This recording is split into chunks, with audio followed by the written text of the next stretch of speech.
Southeast Asian leaders are looking for ways to mitigate the impact of U.S. import tariffs as they head into next week's ASEAN Summit in Malaysia.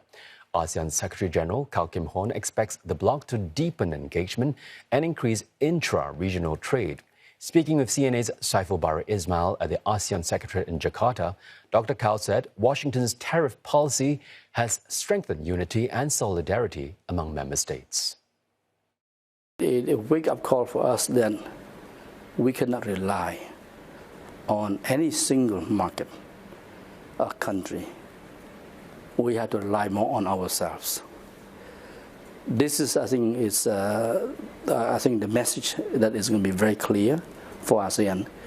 Moving forward, that's why the timing for the launching of the ASEAN Community Vision 2045, I think is perfect timing in terms of that will give the direction. I think the ACV 2045 is a new roadmap. We open a new chapter for ASEAN because we never had a 20-year vision.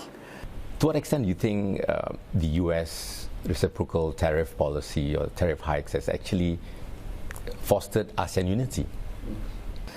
Well, yes, I think this is probably the indirect byproducts. You know, we have to maximize our own potential when things are getting difficult externally. But at least I think for the time you see some pauses here and there, and the positive development in some negotiations, say with UK and China, US, UK, US, China. But I think we cannot take this for granted, meaning that we must continue our work. Dr. Hourn, during the ASEAN Summit, for the first time, there is the ASEAN-China GCC Summit. What does ASEAN hope to achieve from the ASEAN-China GCC Summit, Dr. Hourn? To bring the three regions together to look at what kind of synergy, what kind of economic cooperation we can have. I think this is a new arrangement that has been conceived by Malaysia. What's important, I think, is that ASEAN is always looking for a new opportunity. Yes, on the one hand, we will continue to build on the existing and the current opportunities, but also to explore new opportunities, new avenues where we can advance ASEAN interests. And that's what's going to be. Do you think that this ASEAN-China GCC Summit is a signal or indication that ASEAN is moving closer towards China and away from the U.S. amid the trade tensions with Washington? No, I don't think so. ASEAN never chooses sides, never chooses sides, you know. It has been in the, I would say, the ASEAN DNA. We are friend to all and enemy to none. With the United States, you know, we have enduring partnership in the past 48 years.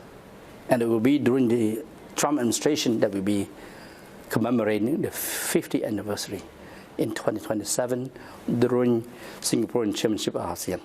I don't think we are moving closer to Beijing or to Washington or anywhere. I think ASEAN remains ASEAN.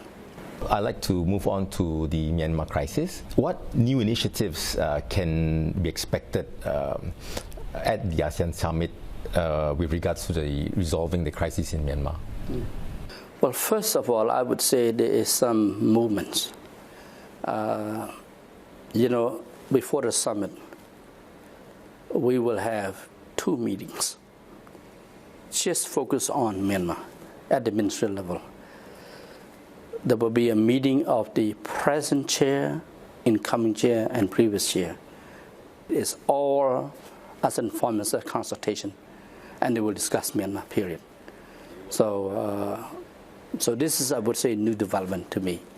In that regard, they will have more time that they have been allocated to discuss on the current developments in Myanmar, including the recent 7.7 magnitude earthquake impact as well.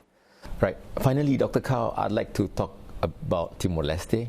Can you give an update on Timor-Leste's progress toward becoming a full member of ASEAN? I think there has been some good progress on Timor-Leste membership in ASEAN. We have finally set up an Timor-Leste unit within the ASEAN Secretariat. So we have manpower now, dedicated staff to look after Timor-Leste. And of course, we are concentrate now on the 7 requirements for full membership, and we're constantly updating this to make sure that Timor-Leste is ready once become a full member. So I would say we should anticipate the accession by Timor-Leste in the very, very near future.